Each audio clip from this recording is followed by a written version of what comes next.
welcome back to the All-Purpose Pod for an All-Purpose Life, wherever you are and however you're listening to the Call Me Mr. You, the podcast. Thanks for making us a part of your week. I'm a little bit giddy today, a little bit excited. Have you ever been in a place in your life, and this is not what the episode is about today, this is just a random thought I have this afternoon, but you ever been in a place where everything around you doesn't quite reflect what you've been hoping for?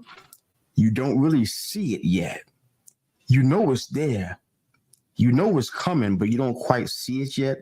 That's kind of where I am right now. I'm giddy because I can feel it so strong that the things I've been believing for, the things I've been hoping for and pressing into are not as far away as my circumstances may dictate. It's closer than it appears. So I'm kind of excited a little bit. I'm a little bit giddy, even like I was saying earlier. I'm just excited. So I'm excited you guys are here with us. I'm excited that you're listening to our podcast and you're continuing to not only subscribe to our podcast on our YouTube channel at They Call Me Mr. You, and of course on Apple Podcasts, where you can download all the seasons of our show and subscribe there and follow us.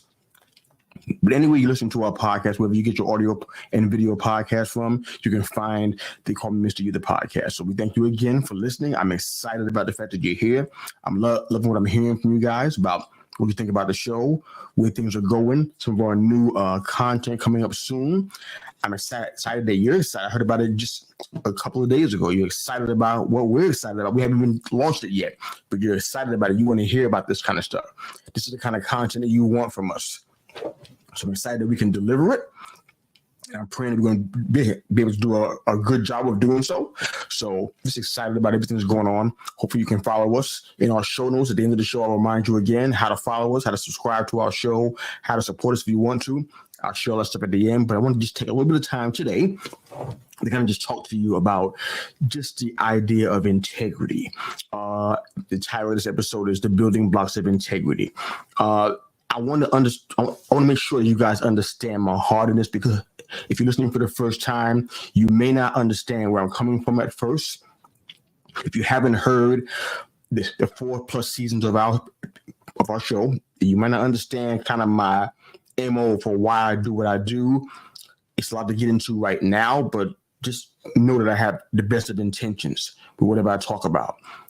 I don't talk about things as a judgment or to blast you in the place where you are in life.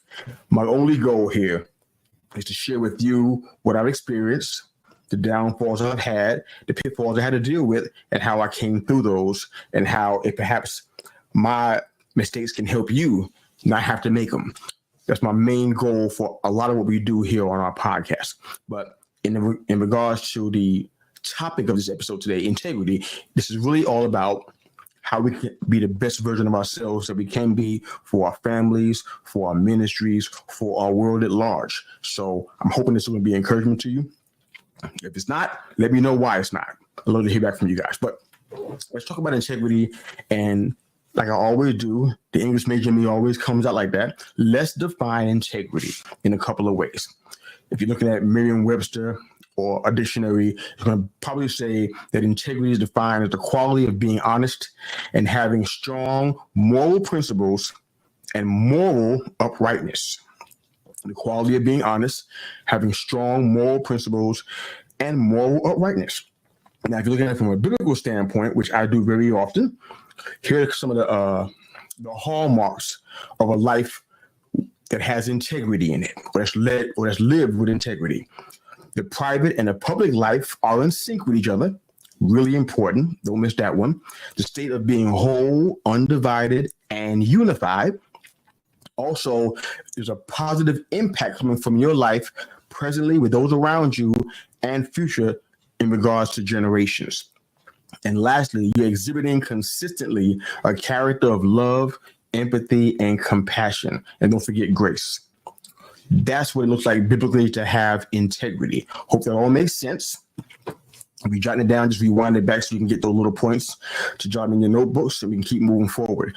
I want to give you an example of what it looks like to have or to not have integrity, especially in workplaces. Many of you talk about that kind of stuff with me privately, and you shared it even in our comment sections on different episodes. in the corporate structure, I used to be with the government.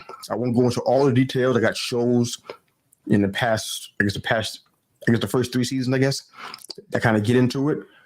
No need for me to rehash that. But the main point I want to make is that in every corporate situation, there's a structure. There's a structure or a hierarchy of leadership. You may have the director at the top of the food chain, then you may have the manager, and then you may have an assistant manager, and then you have an associate or a team lead, and then an associate. Excuse me. So what I've noticed in that structure is something that I've noticed also in the church's structure. It's not a good thing, just to be clear about that, but it is something that is very common. So in the corporate structure, if the associate complaining to a manager about something that's going on the floor, or complaining to a team lead about something that needs to be changed, the manager will go to the director maybe to discuss this. But when the director, and I've seen this with my own eyes, when the director comes to the manager, wants to know what's going on, the manager is, number one, always going to look out for his or herself. They're always going to put the best spin on it where it does not reflect badly on them in front of their direct boss, and it may look more poorly on the team lead or the associate. So the management is going to, upper management especially, is always going to protect themselves. Always. Now, what happens in that case, and I've seen it with my own eye because I was an associate and I wasn't in management, in upper management with the government. So I've seen that on both sides. It's almost like a telephone game. What the associate tells the manager isn't what the director hears. By the time it gets to the manager, the story or the account that's been given from the associate has changed. By the time the director gets it, he's like, I didn't hear that. Or he or she says, I didn't hear that part. The manager said this, but that's not what the associate told the manager. The manager has begun to shift the information to make it more palatable or to make it suit maybe perhaps the manager's goals or desires, or even self-preservation. That's not integrity. Integrity is taking what's been given and functioning in the best way for the sake of the corporation, for the sake of the business, but also to not put yourself in a situation where you don't have integrity or strong moral uprightness, and you can't be trusted with the responsibility and the resources you've been given. Now, I've seen that in the corporate world. I've also seen it in the church. There's times where the lead pastors or any level of upper leadership in the church, they don't always have time to deal with small disputes or things that may be considered lower level issues. So a lot of times they don't hear all those things that's going on, and they can build up and grow before you know you have a big situation. Like, why didn't I hear about that before? Because all you got, like the telephone game, is somebody else's version of what's taking place. Some things have been neglected, they've been overlooked, they may be deemed as unimportant. But when it comes down to integrity, everything is important. Everything matters. I don't care if it's a single dispute or a grief that's been going on for months. It matters because there are lives that are impacted by that. Look at it in the construction world. You tell me that every little tool and resource and element and product and service doesn't matter in the building or in the construction field. It matters. Everything matters because we've seen it in the past. If a building is missing a key element in the foundation, if it's not built correctly, if it's built too speedily, and it's areas that are important or neglected, that entire building, no matter how high you build it, it can come tumbling down, and millions of dollars are lost, and in some cases, lives even lost because the details are overlooked. And I know anybody that's in upper leadership, I don't care if it's in the corporate world, in the church, or in any kind of business or organization, they may say they don't want to know, but they want to know anything that's going to impact the entire business. It's going to impact the integrity of the organization. Trust me, they may be busy. They may have piles of paperwork on their desk and phones that are ringing all day long, but they want to know the details about what's going on in their business. If they worth their salt as a leader, they want to know what's going on with their business, because what they ignore could be the thing they have to end up trying to overcome later on. They need to know what's going on with their organization, with their business, with their structure, whatever it is. So integrity is important. Hopefully I clarified that for you today.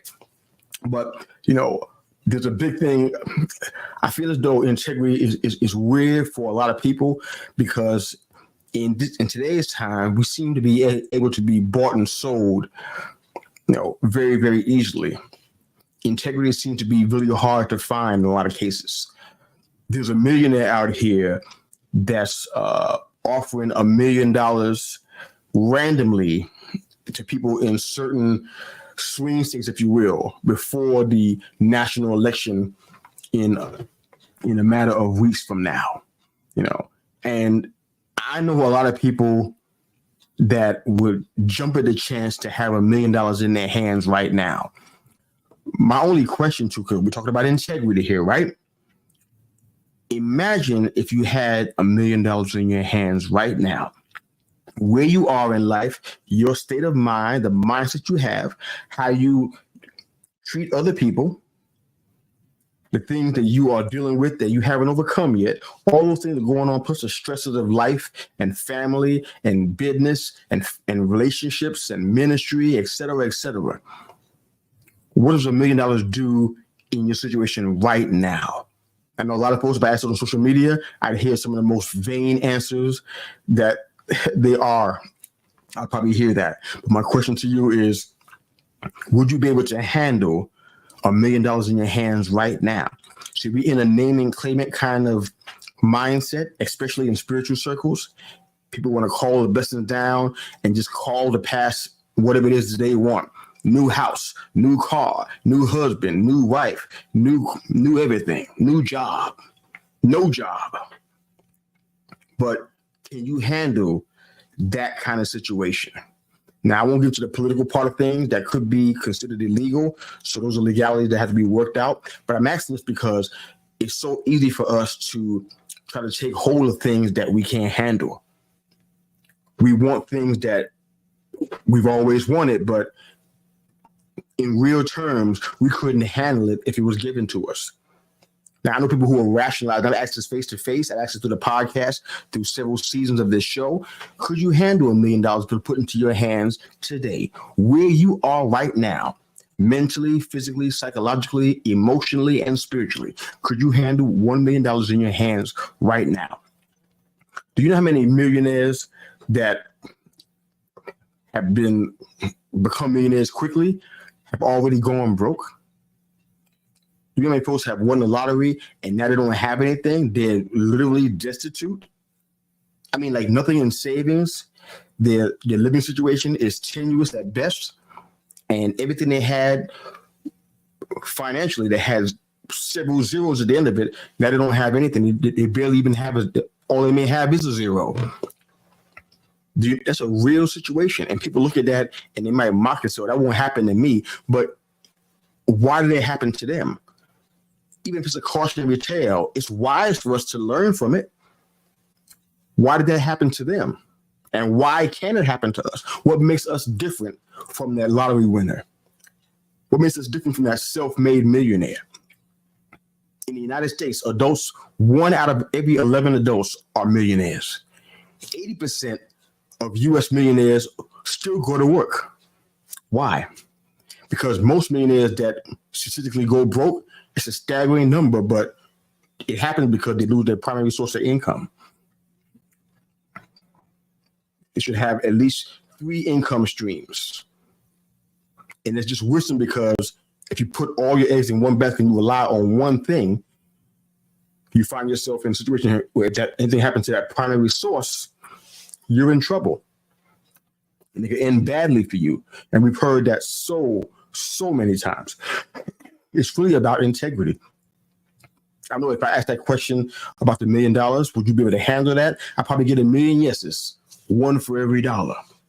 But the wise and the prudent will consider the route. They'll consider the attachment that comes with it. That stat I was telling you about with the millionaire that's giving out $1 million, that's considered a crime, from what I'm hearing. So that means that the person who accepts the money is as guilty as the person that gave them the money. It could mean a $10,000 fine, or it could mean 5 years in prison, from what I'm understanding. So what did that tell you? It's not about the politics I don't want to really get into that part. I want to use it as an example for you. So what that tells you is that even though it may look good for you to have this, there's a cost attached to it. The wise and the prudent consider the route. They consider the attachment that comes with the offer. They consider the attachment and whatever comes with the opportunity. They don't just grab whatever they can get. That's a consumer mentality, and that can't last but so long, because those kind of problems hang out long after the money runs out. What you're attached to, who you're attached to. And that's really about integrity as well. I know a lot of folks that maybe everybody I know perhaps, that they were offered $1 million, they would take it, and they would talk about how they would invest into the kingdom, and they would do this, they would do that. But a very wise philosopher said this many, many years ago, probably about 20, almost 30 years ago, and it still stands true today, that being rich only makes you a wealthy version of whoever or whatever you were before you got the money. It's about integrity. We hear songs to talk about, Beatles said, "You can't buy me love." The OJ said that the love of money make you do things that you otherwise wouldn't want to do. The Wu-Tang Clan says that cash rules everything around me. Disney Child said, "We got bills, nothing but bills." Gwen Guthrie said, "Nothing going on but the rent." We know that money can answer any issue out here. Money can solve problems. No question there. But there's an integrity that's attached to this. And I just caution my friends out here who feel as though they can handle $1 million. I will caution you to do something outside of the norm. Check you out. Look at where you are. Why are we talking about this? Simply because I believe that if it doesn't apply to you now and tomorrow it did, would you be ready for the changes? Would it crush you? Would it turn your life into turmoil and mayhem? Or would you be ready to transition into that place? Because I really believe it's by the Spirit of God, that a huge wealth transfer is getting ready to take place. It's been prophesied, it's been spoken, it's been declared everywhere for several months now, even from the beginning of this year. Let's just say that you're one of those people who is in line for this wealth transfer. You may not know where it's coming from, who it's being transferred from, or you know it's coming to you.